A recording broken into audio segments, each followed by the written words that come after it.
launched their cavalry against the enemy's army. Then the horsemen charged and slew Anchemolius and many more of the Lacedaemonians, and drove those that survived to their ships. Accordingly the first Lacedaemonian army drew off, and Anchemolius's tomb is at Alopaci in Attica, near to the Heracleum in Cynosarges. After this the Lacedaemonians sent out a greater army to attack Athens, appointing as its general their king Cleomenes, son of Anaxandrides.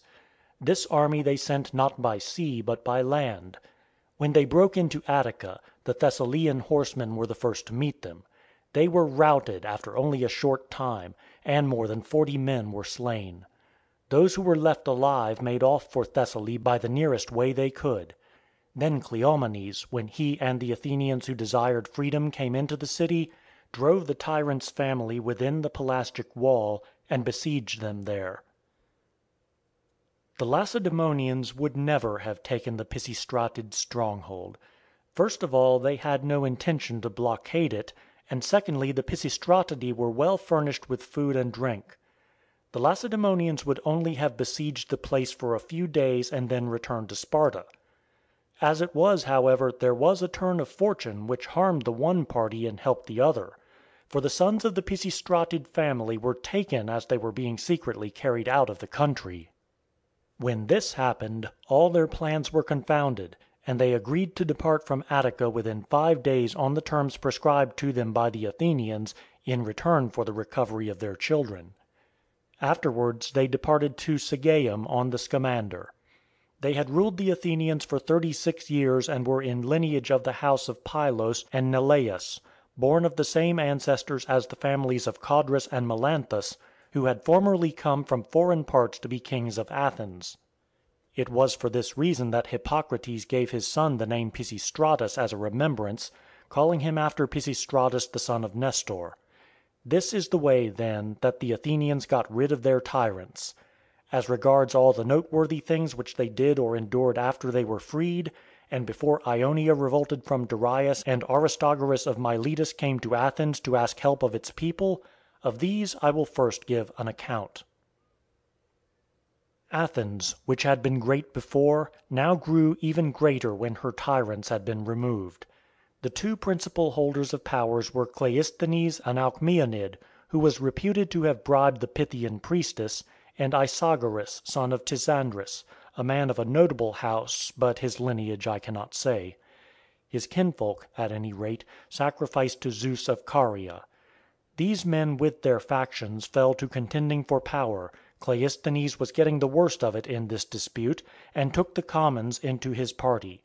Presently he divided the Athenians into 10 tribes instead of 4 as formerly. He called none after the names of the sons of Ion, Galeon, Aegicares, Argades, and Hoples, but invented for them names taken from other heroes, all native to the country except Aias. Him he added despite the fact that he was a stranger, because he was a neighbour and an ally. In doing this, to my thinking, this Cleisthenes was imitating his own mother's father, Cleisthenes the tyrant of Sicyon. For Cleisthenes, after going to war with the Argives, made an end of minstrels' contests at Sicyon by reason of the Homeric poems, in which it is the Argives and Argos which are primarily the theme of the songs. Furthermore, he conceived the desire to cast out from the land Adrastus son of Teleus, the hero whose shrine stood then as now in the very marketplace of Sicyon, because he was an Argive. He went then to Delphi, and asked the oracle if he should cast Adrastus out, but the priestess said in response, "Adrastus is king of Sicyon, and you but a stone thrower." When the god would not permit him to do as he wished in this matter, he returned home and attempted to devise some plan which might rid him of Adrastus. When he thought he had found one, he sent to Boeotian Thebes, saying that he would gladly bring Melanippus son of Astacus into his country, and the Thebans handed him over. When Cleisthenes had brought him in, he consecrated a sanctuary for him in the government house itself, where he was established in the greatest possible security. Now the reason why Cleisthenes brought in Melanippus, a thing which I must relate, was that Melanippus was Adrastus' deadliest enemy. for Adrastus had slain his brother Mecistius and his son-in-law Tydeus. Having then designated the precinct for him, Cleisthenes took away all Adrastus' sacrifices and festivals and gave them to Melanippus.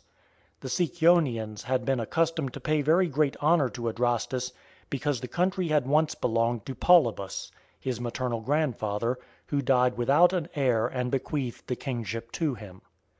Besides other honours paid to Adrastus by the Sicyonians, they celebrated his lamentable fate with tragic choruses in honour not of Dionysus, but of Adrastus. Cleisthenes, however, gave the choruses back to Dionysus, and the rest of the worship to Melanippus. This, then, is what he did regarding Adrastus.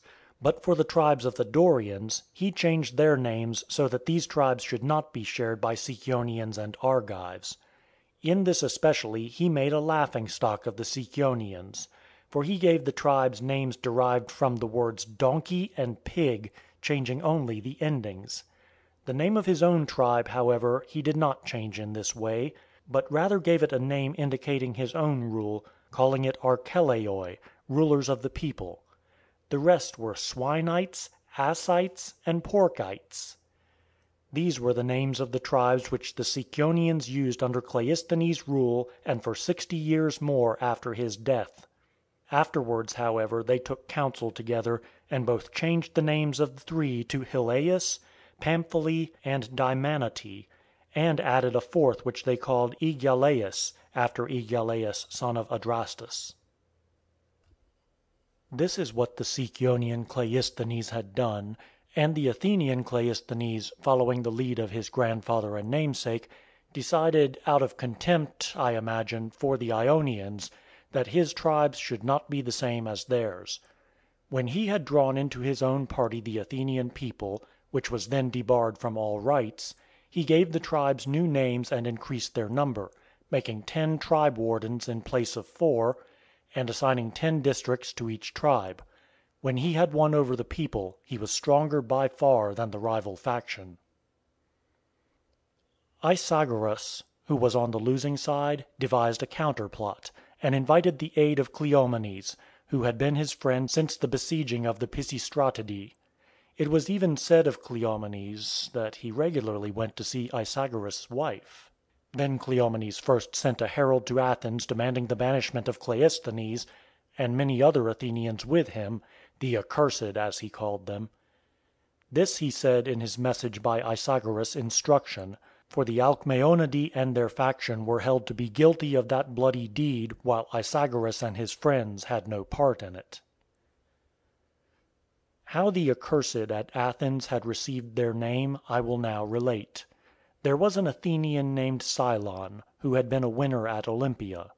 This man put on the air of one who aimed at tyranny, and gathering a company of men of like age, he attempted to seize the citadel.